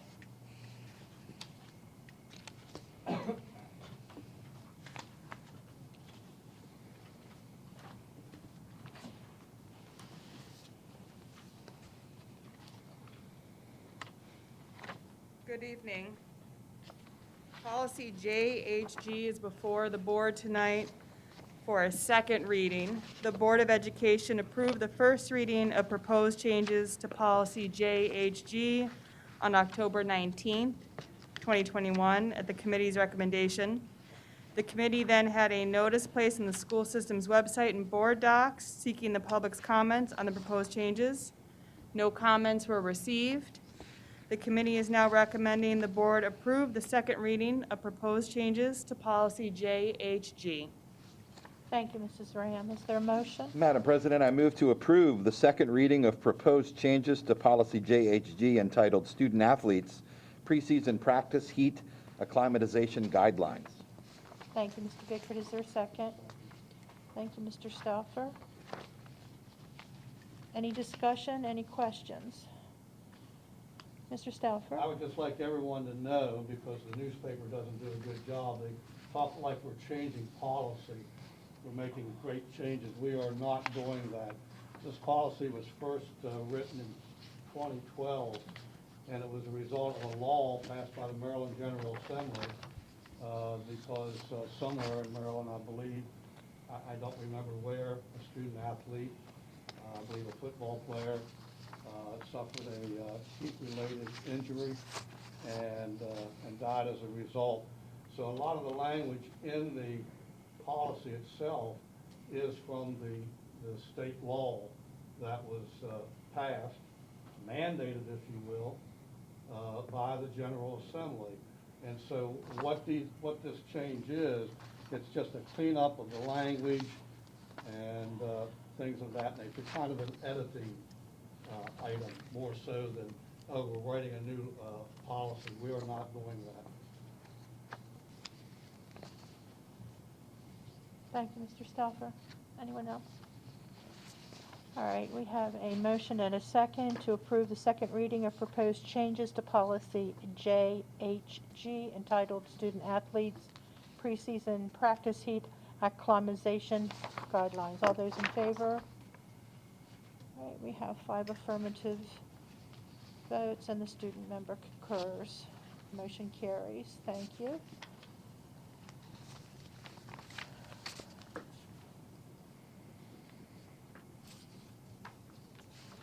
Our second item of old business is the second reading of proposed changes to policy JEDB, student dismissal precautions. The Board of Education approved a first reading of JEDB on June 15th of this year and received comments from stakeholders on the proposed changes. The Policy Committee was unable to meet again until August 31st, 2021, and as a result and due to board policy, the board conducted and approved a subsequent first reading on September 21st, 2021. The committee placed a notice on board docs and the school system's website after first reading seeking public comments. The committee did in fact receive comments from the public. The committee discussed those comments at length and received its public work session on October 26th of this year and recommended additional changes to the policy as a result of the comments that were received. The committee is now requesting the Board of Education to approve the second reading of proposed changes to policy JEDB. Thank you, Mrs. Ram. Is there a motion? Madam President, I move to approve the second reading of proposed changes to policy JEDB entitled Student Dismissal Precautions. Thank you, Mr. Bickford. Is there a second? Second. Thank you, Mrs. Murray. Any questions, any discussion regarding policy JEDB? Then we'll move to the vote. We have a motion and a second to approve the second reading of proposed changes to policy JEDB entitled Student Dismissal Precautions. All those in favor of approval? All right, we have 5 affirmative. Student member concurs. Motion carries. Thank you. Mrs. Ram.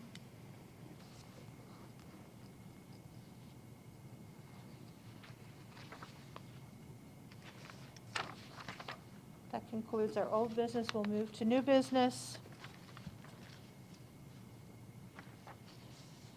Our first item of new business is the adoption of our board's 2022 legislative program, approval of the legislative response team members, and the approval of the legislative representative for the 2022 Maryland legislative session. So I'm looking for a motion, first of all, to approve the board's legislative program for 2022.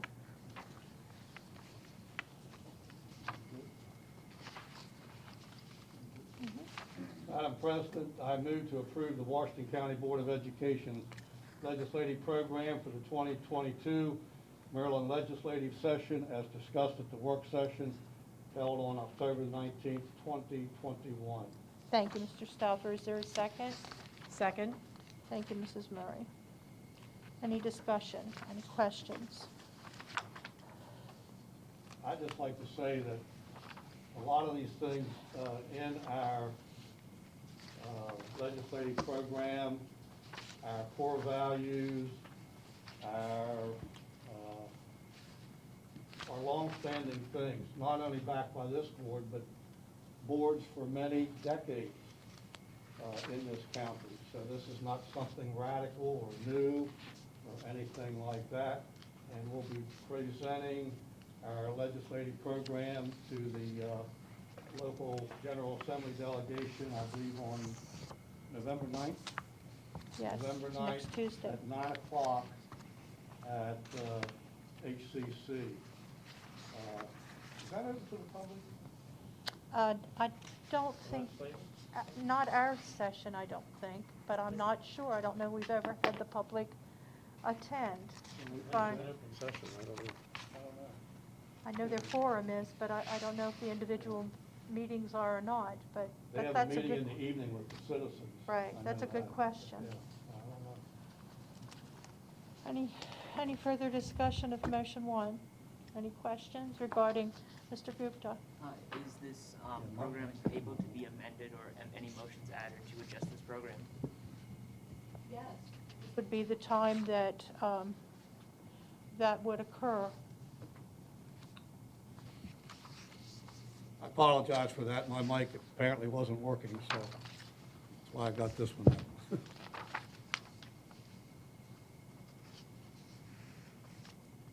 Is there any further discussion, any further questions? Then we'll move to the vote. We're voting on the motion to approve the Washington County Board of Education's legislative program for the 2022 Maryland legislative session as discussed at the work session on October 19th, 2021. All those in favor? All right, we have 5 affirmative votes. Student member does not concur. Thank you.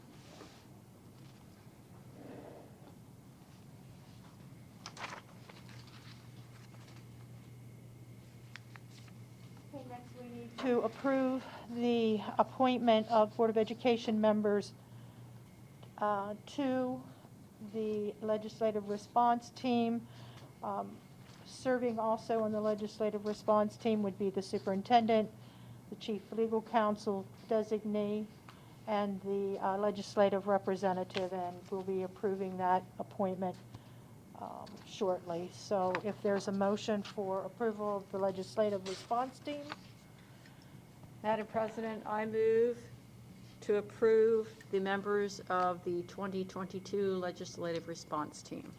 Thank you, Mrs. Murray.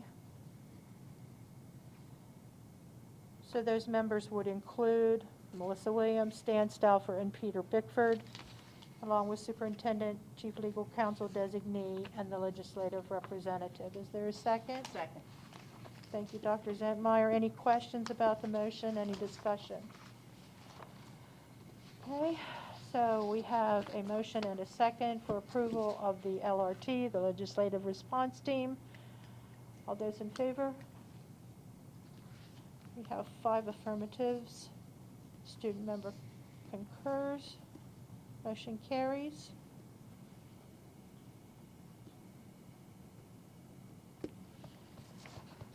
Next, I'm seeking approval of the appointment of Mrs. Ardis Cade as our board's legislative representative, as we discussed at the work session on October 19th.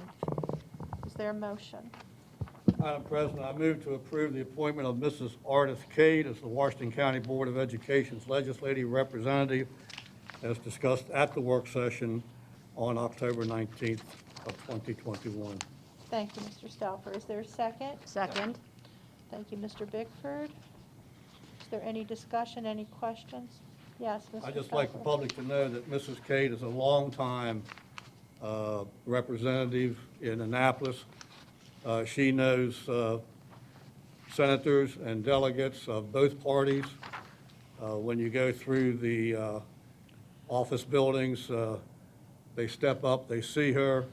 She is very knowledgeable, and she has a wealth of information. She's worked for various people in the state, in the General Assembly, 4 years, but her late husband was a long-time and outstanding state senator, and one of the highways around Annapolis is named after him, and I can't remember which one. 97, I think. 97? Is it 97?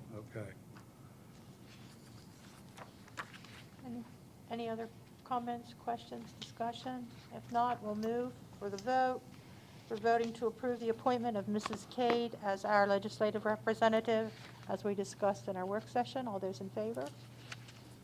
We have 5 affirmative votes, and the student member concurs. Motion carries.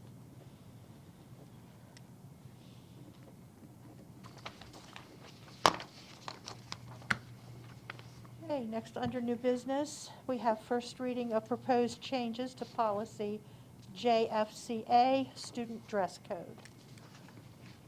The policy committee is conducting a comprehensive review of the student section of the Board of Education's policy manual. The committee conducted a review of policy Jfca on September 28th and October 26th of this year. The Board of Education has not reviewed the policy in 8 years, so the committee placed the policy in the correct policy format. That was the first change. And a significant change to the policy is the requirement that superintendent form an advisory work group comprised of students, staff, parents, or guardians to assist with updating the accompanying administrative regulation, which has also not been reviewed in 8 years. The committee is requesting that the Board of Education approve the first reading of proposed changes to policy Jfca at this time. Thank you, Mrs. Rand. Is there a motion? Madam President, I move to approve the first reading of proposed changes to policy Jfca entitled Student Dress Code. Thank you, Mr. Bickford. Is there a second? Second. Thank you, Dr. Zentmeyer. Any questions for Mrs. Ram or Mr. Bickford, the committee chair? Any discussion?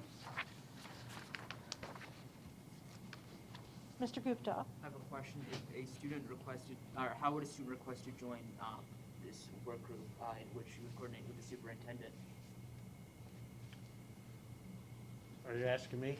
Or Mr. Whitford or Dr. Michael? I don't know. Yeah, I mean, I guess we'd have to wait until the second read and the policy's actually passed. I probably would assign Dr. Pugh as a coordinator of that committee. She oversees Dr. Palmer, Dr. Wilcox that oversee our schools.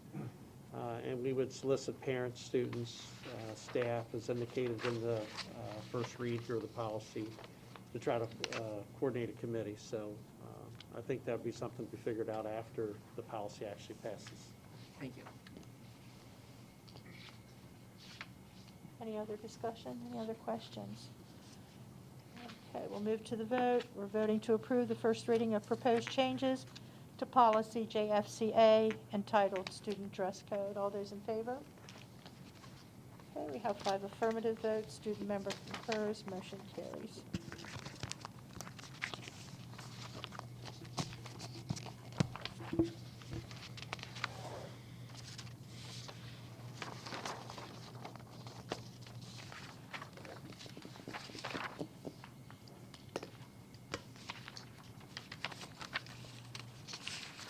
That concludes new business for this evening. Dr. Michael will go now to your superintendent's report. Okay, thank you, Mrs. Williams, board members. Tonight we'll begin with our annual teacher recruitment, hiring, teacher induction academy update. And with that, I'd like to call forward Mr. Tim Haynes and Joni Burkhart to provide that update. And while they're coming forward, I would like to just comment of how much I appreciate our ESP staff, our teachers, our administrators. We're trying to sort out a number of things this year, and while many things have returned to normal, many things have not returned to normal. And it's making educators' lives very challenging. And I just want to acknowledge that tonight, thank our staff for all the work that they're doing to educate our children. It's difficult work. And a lot of articles now are starting to come out on research that the pandemic has created greater learning loss than we anticipated, that there's other challenges with behavior of students and things. And our teachers and ESP and administrators are working their way through that to best educate the children here in Washington County. And I just want our staff to know how much we appreciate that while we're talking about staff at this time. So I'll turn it over to you. Thank you. Good evening, Mrs. Williams, Dr. Michael, and members of the board. Joni Burkhart and I are pleased to share information about the WCPS teacher recruitment, hiring, and teacher induction for the 2021-2022 school year. As has been stated earlier, Last year's turnover was the first significant impact we've seen from the COVID-19 pandemic, with a 15% increase in overall turnover compared to the average of 133 the 3 previous years. These numbers are in line with state and national turnover rates across all industries, not just public education. On a positive note, WCPS set another record number of teacher applications with 2,221 this past recruitment cycle, with that total number increasing by 21% over the previous year. Due to the continued impact of COVID-19, there were no in-person teacher recruitment fairs or college visits. Recruitment was managed once again through a variety of venues, including billboards, truckside advertising, radio, newspapers, social media, email marketing, and traditional mailers. Positions are also advertised on job boards for diversity in education, speech-language pathologists, STEM teaching positions, Maryland workforce development, and veterans to teachers programs, to name just a few. While several fall events have been held virtually, we're very hopeful that we'll be able to return to in-person teacher recruitment fairs and college visits this spring, even if it's in a limited capacity.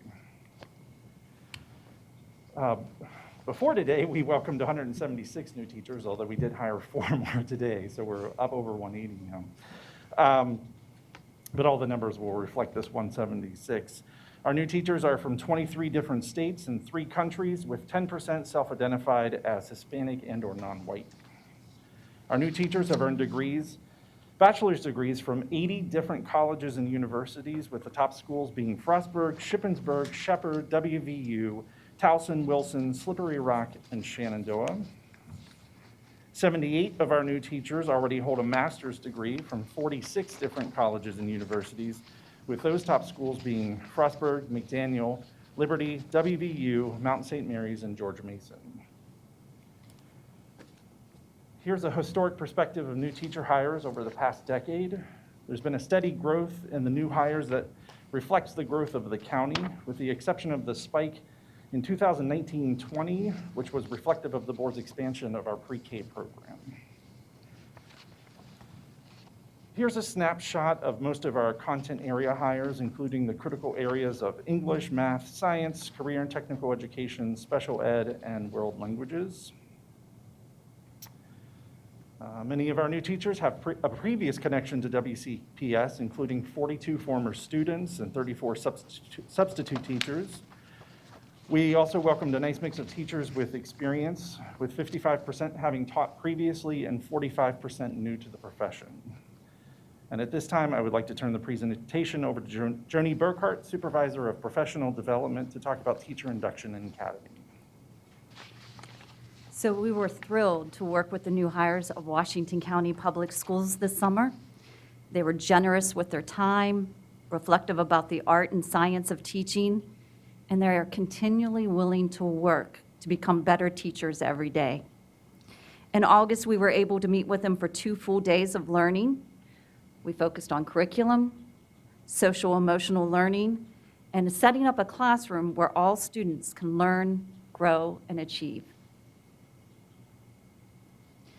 So Teacher Induction Academy is just the beginning of how we work with new teachers and our new hires throughout the year.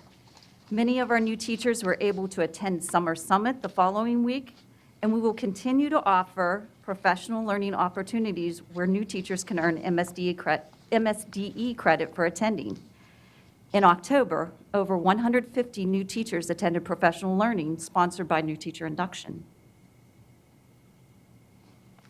And what you can see right here on this slide, these are our continuing supports that we hope that through these supports, our new teachers will gain confidence, feel comfortable in the system knowledge of Washington County Public Schools, and will continue to choose Washington County Public Schools as their workplace for many years to come. And I want you to think about this. I'm going to end with this. We've hired over 170 teachers. They chose us. What a joy. And I just want to thank the administrators, the content specialists, the experienced teachers who continue to work with us and the new teachers. And And I want to thank the Board of Education and the Superintendent for giving us the opportunity to do this important work every day. It is truly a joy to work with each one of them. Okay. All right. Thank you very much. Any questions for the team? Thank you. I'll just say, since you're both up here, we get feedback on staff, and I consistently hear that both of you, you get very high marks, and I imagine you've helped close many deals when you're in part of the hiring process. So I think people are really appreciating the extra effort that's been going into recruitment and the way that you're bringing the hiring fairs out to the people, and then the training that they get when they're here. So just wanted to, we hear feedback, I wanted to pass it on to you. So. Thank you. Thank you. I just wanted to say that's countywide. That's not just HR or professional development. That's all of our schools, community members, parents. They all deserve the kudos for that. Right, yeah. Teacher induction does not exist in a silo. We all do our part, and that's everyone here. So thanks. And they like the food trucks. And they like the food trucks. Exactly. Thank you, Bill. Thank you. All right, this time I'd like to ask Dr. Patrick Gravelin to come forward. He's Coordinator of Special Education, Board Certified Behavior Analyst. We're going to recognize our School Psychology Week, November 8th through the 12th. And if Dr. Gravelin would just share a little bit about our school psychologists, that would be great. Thank you. Absolutely. President Williams, Dr. Michael, and members of the board, thank you for the opportunity to recognize the school psychologist. During the week of November 8th through the 12th, schools throughout the country will celebrate National School Psychology Week to highlight the important work school psychologists do to help students thrive. This year's theme is Let's Getting Gear. GEAR is an acronym for Grow, Engage, Advocate, and Rise. The theme's acronym provides a challenge to grow both personally and professionally for the school psychologist. It also encourages all of us to engage in best practices and advocate for children's access to mental health and learning supports. To rise implies resilience and renewal despite the challenges of the past and the present. Getting in gear together can help us set goals, engage in action steps, advocate for needs, and raise our voices to discuss to create the connections necessary for students to develop critical academic and social-emotional gains. At WCPS, we're fortunate to have a team of school psychologists dedicated to serving the students and families of Washington County Public Schools. Thank you once again for the chance to recognize these professionals and the hard work they perform on a daily basis in supporting all students' academic and social-emotional growth. Thank you, Dr. Gravelin. And I, too, would just like to thank all of our school psychologists. And again, we'll be celebrating School Psychology Week, November 8th to the 12th.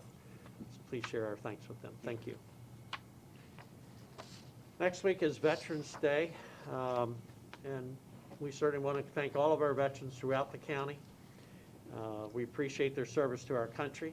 We also have many, many veterans here in Washington County Public Schools.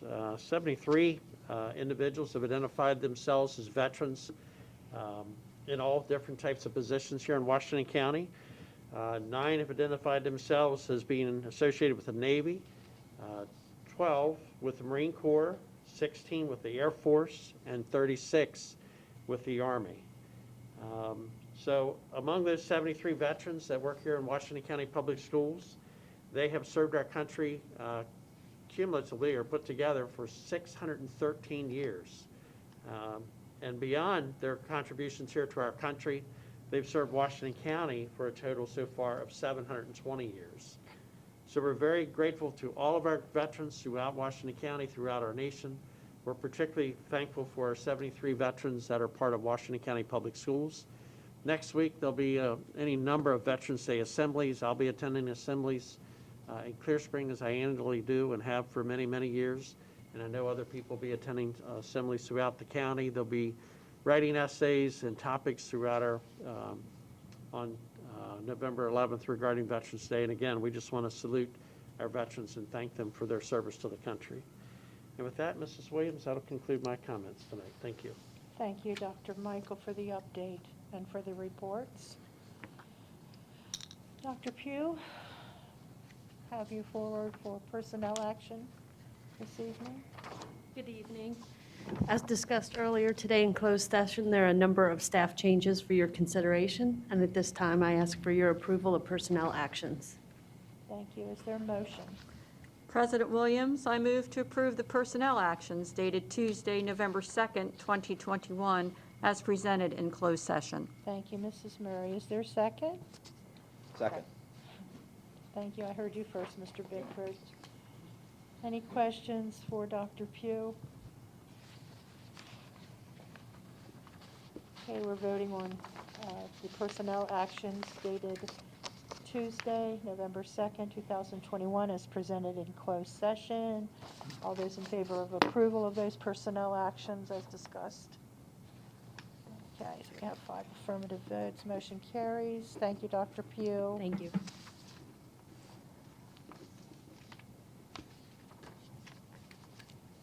Okay, at this time, we'll have reports to the board. We'll have one thing under there, and that is board member committee reports. Dr. Zentmeyer, would you like to begin, please? CNI will meet here on November 15th at 1:30. Thank you. Mr. Bickford? Policy will meet Tuesday, November 23rd, here at 11:30. Thank you. Mrs. Murray? Human Resources did not meet this month as planned because they were going to give us this report, and since they were giving it tonight, we decided to wait and meet the second Tuesday of January here at the CES at 4 p.m. Thank you. Mr. Gupta, anything for student government that you'd like to report? The Washington County Association of Student Councils will be having its elections this Friday. Thank you.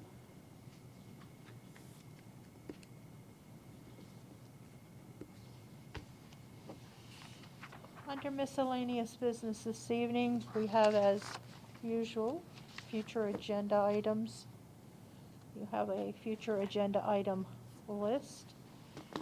As mentioned earlier, on November 9th, that's next Tuesday at 9 a.m. at HCC, our board has a joint meeting with the Washington County delegation to the Maryland General Assembly. So I think everyone has that on their calendar.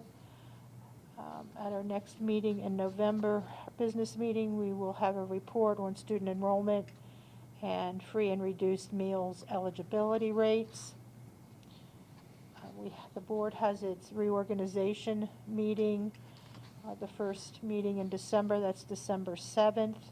Also that evening, there will be a report given on the 2022-2023 middle and high school program of studies. Coming up at our last meeting in December, our last meeting of 2021, that's hard to believe that that's coming up quickly. Dr. Michael will be presenting his draft budget for fiscal year 2023. If you have any suggestions for future agenda items, please let a member of the agenda planning committee know, and we'll get that on the agenda for an upcoming meeting.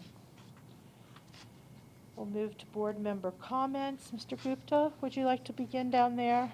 Yes, I just wanted to say I'm so proud to see all the students come out to a Board of Education meeting on a Tuesday afternoon when marking period 1 ends just this week. I really am proud of all of the students who have come out in support of me and all the comments that have been made.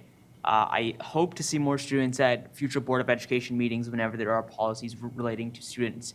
And I'm just so happy to have seen students come out. Thank you, Mr. Gupta. Mrs. Murray? Yes, I'd like to say thank you to everyone from the community and the students who came out to share your opinions with us. Your opinions do matter, and we take them very seriously, so thank you. The other thing I want to say is Saturday morning I got to be here with Dr. Michael and some other people from staff. They had their wellness activity. Cigna was here. They were doing wellness checks. They were giving flu shots. There were different vendors that had health pamphlets and little samples of things. And we had a costume contest, and we had the cutest contests. Oh, this little girl was just adorable, as were others. And then we had a run to benefit the Washington County Public Schools Education Foundation. So it was a great morning. It was a little misty, but we all persevered and we had a good time. So I want to thank the staff for putting that together. It was a wonderful event. Thank you, Mrs. Murray. Mr. Stauffer? Yes, Dr. Michael mentioned the Veterans Day program at Clear Spring High School. I'll be attending that also. I won't be wearing my old uniform because I can't get in it anymore. And I asked Jim Hudson, who for many years, I don't know if he still does or not, he was a teacher up there, social studies like I was at Williamsport. And I went up one year and he was in the Marine Corps uniform. And I said afterwards, I said, Jim, I said, how can you still get in after all these years into your original Marine Corps uniform? He said, I had this one specially made here a few years ago. It's not my original. So things do change over time. And for those who came out, I would just ask this at the last board meeting, and I'm not being haughty or arrogant or anything, but I asked people to pick up the phone and call. I got 3 anonymous text messages. One accused me of being a left-wing nut job, which I can tell you there are people up here at times think I'm probably the other end a nut job. And I got some emails. Pick up the phone, give me a call. We can have an in-depth conversation about many things and so forth. I prefer that direct method. I'm sorry, I'm old school. That's the way I like to communicate. So if you do that, if I don't answer, leave a message. I'll call you back. I'll call you back. I did get one phone call from a teacher about another topic, not concerning COVID or vaccines or anything, but I did get one phone call about something. And we talked for probably half an hour, I guess, about that, his topic, and a couple other things that I wanted to ask him about. So please do that if you have time to do it. Thank you. Mr. Bickford? Nothing for me, thank you. As always, thank you for coming. I mean, it's you that give feedback that allow us to think inside and outside the box, especially our students. Thank you, thank you, thank you for coming tonight. John Steinbeck said, I have come to believe that a great teacher is a great artist. Teaching might even be the greatest of all arts since it's the median of the human mind and spirit.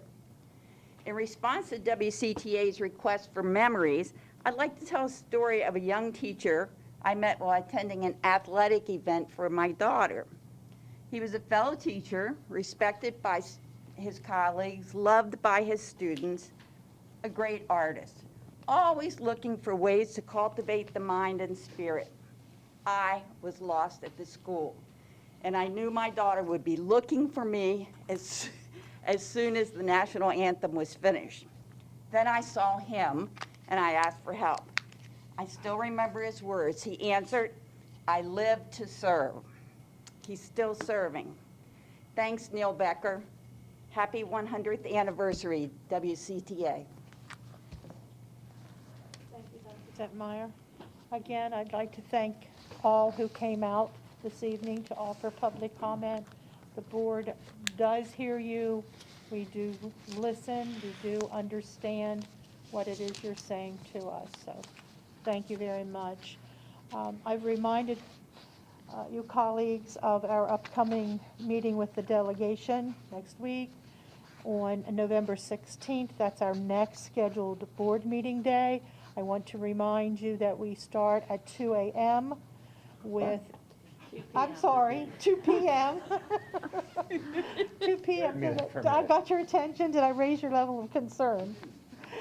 2 p.m. in the board conference room. We have a board retreat.